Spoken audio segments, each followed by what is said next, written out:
Kisah sedih dari para pekerja migran Indonesia atau PMI di luar negeri seolah tiada henti. Namun hal ini tak lantas mengurangi animo masyarakat untuk mencari rezeki di negeri orang dengan segala resiko yang harus diterima. Cerita pilu nasib PMI kembali muncul dari Kamboja. Sebanyak 60 PMI disekap oleh perusahaan investasi ilegal di Provinsi Sihanoukville, Kamboja. Sebanyak 55 pekerja berhasil dievakuasi dan diselamatkan oleh kepolisian Kamboja. Sementara 5 lagi masih dalam proses pemindahan. Komisi 9 DPR RI mendesak pemerintah memperbaiki sistem pengiriman, penempatan, serta perlindungan bagi pekerja migran Indonesia melalui kemudahan perizinan dan implementasi aturan perundang-undangan untuk menutup celah pengiriman pekerja migran Indonesia secara ilegal. Anggota Komisi 9 DPR RI, Kurniasih Mufidayati, meminta pemerintah memprioritaskan perlindungan dan hak hukum bagi para pekerja migran Indonesia. Jadi terkait dengan pelindungan pekerja migran Indonesia, mereka ini kan pahlawan-pahlawan devisa yang harusnya mendapatkan perhatian porsinya lebih besar gitu dari pemerintah. Dan memang pemerintah saat ini harus melakukan pembenahan secara totalitas terkait dengan tata kelola, pengiriman, penempatan, dan juga perlindungan terhadap pekerja migran Indonesia yang sudah berangkat gitu ya. Nah, tantangan paling besar adalah bagi pekerja migran Indonesia yang berangkat unprocedural ataupun non-procedural. Nah, ini juga harus dicegah sedemikian rupa dan kita tahu ini nggak mudah. Tapi secara berkala sebenarnya mungkin kita harus punya roadmap untuk bisa benar-benar menghentikan pemberangkatan secara non-prosedural. Itu harus ada target. Misalnya sosialisasi yang dimasifkan kepada pekerja migran yang CPMI ya, calon pekerja migran yang akan berangkat. Kemudian kemudahan layanan ketika harus memproses administrasinya dipermudah semudah-mudahnya sehingga nggak milih jalan pintas gitu ya. Udah deh, daripada pusing harus ini harus itu, banyak pintu banyak ini, akhirnya memilih potong kompas tapi ternyata malah jadi musibah.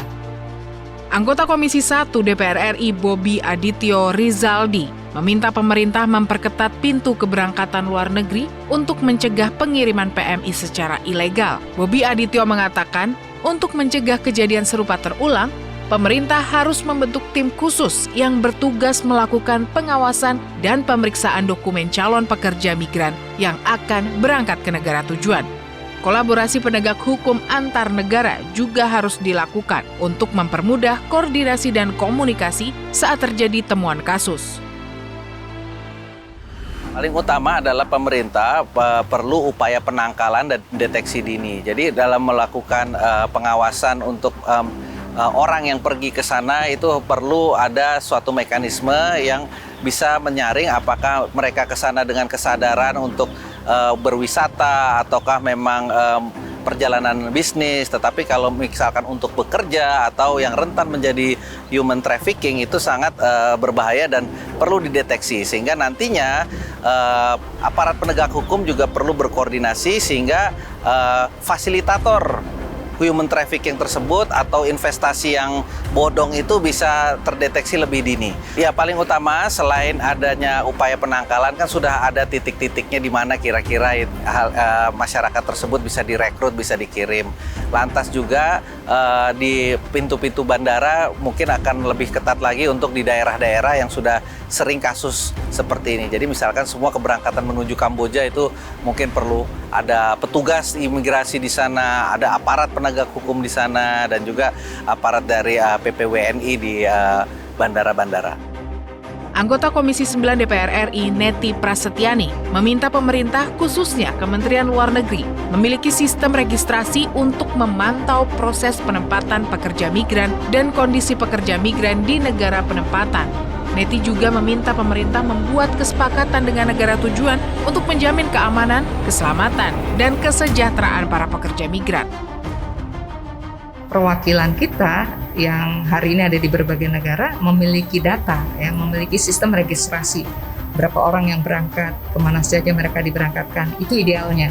Sehingga ketika database ini dimiliki oleh Kementerian Luar Negeri yang menjadi leading sektor dari perwakilan ya, kedutaan besar Republik Indonesia di berbagai negara penempatan, mereka tidak kesulitan ketika mendapatkan praktek-praktek seperti itu.